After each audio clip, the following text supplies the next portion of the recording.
within a world, a universe within a universe. It is everything we have been, everything we are, and everything we will become. It's the palace of our passions, the wasteland of our fears, and the citadel of our soul, where art, science, and music reside. With our memories, our feelings, and everything we have experienced over a lifetime.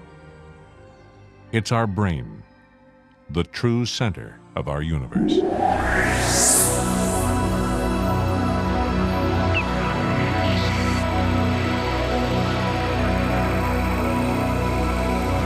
With over 100 billion neurons and more connections than there are stars in the universe, the workings of the human brain are as marvelous and mysterious as a distant galaxy. The brain is absolutely fascinating. I mean, there are billions and billions of neurons and cells, and they talk to each other. One neuron will talk to 10,000 other nerve cells, and there are thousands of chemicals in those cells that help transfer that information back and forth. So the kinds of information is extremely complicated. There will never be a lack of questions to ask.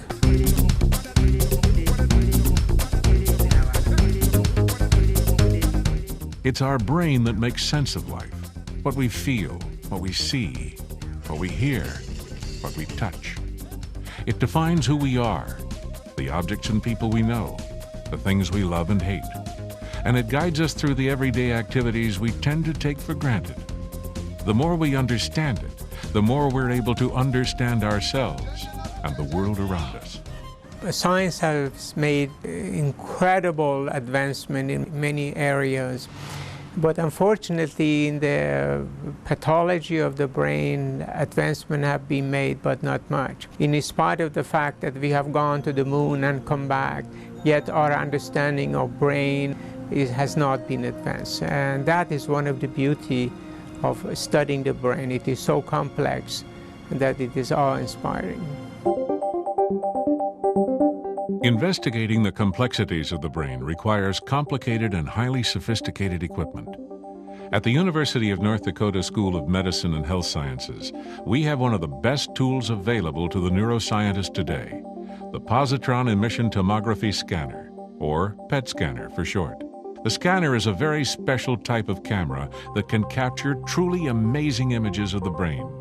Not only all the intricate bits and pieces, but also the actual activities and processes.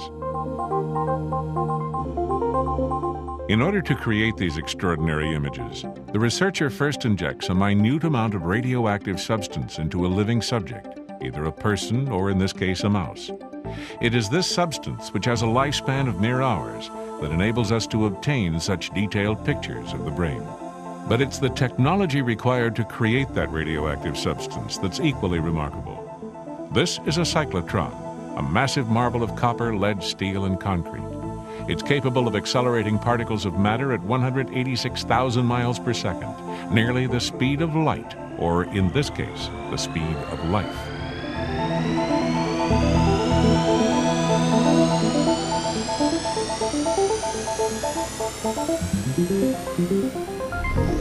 The cost of the cyclotron and the PET scanner? You could probably set one up in your garage for a mere $2 to $3 million. By the way, you'd have to beef up the concrete on that garage floor a little bit, since this cyclotron weighs 120 tons, or about the same as 100 family sedans.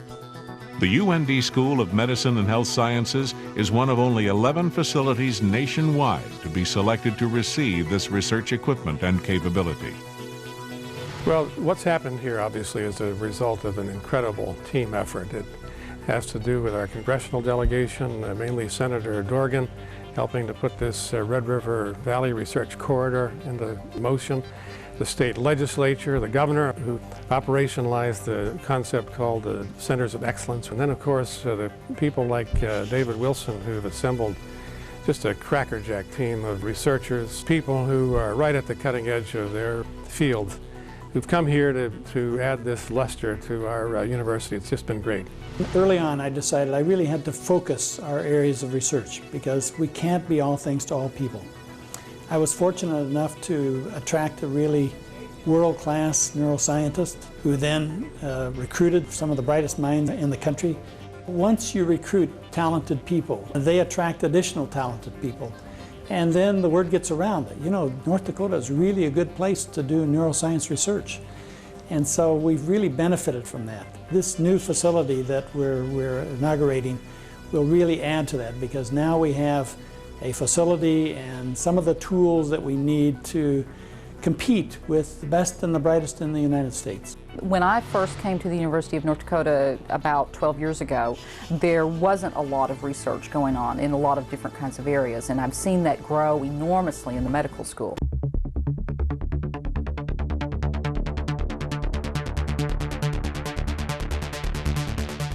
What kind of research is being done at UND's $4 million neuroscience facility? World-class research that not only will expand our knowledge of how the brain works, but research that has the potential to dramatically improve life for many people.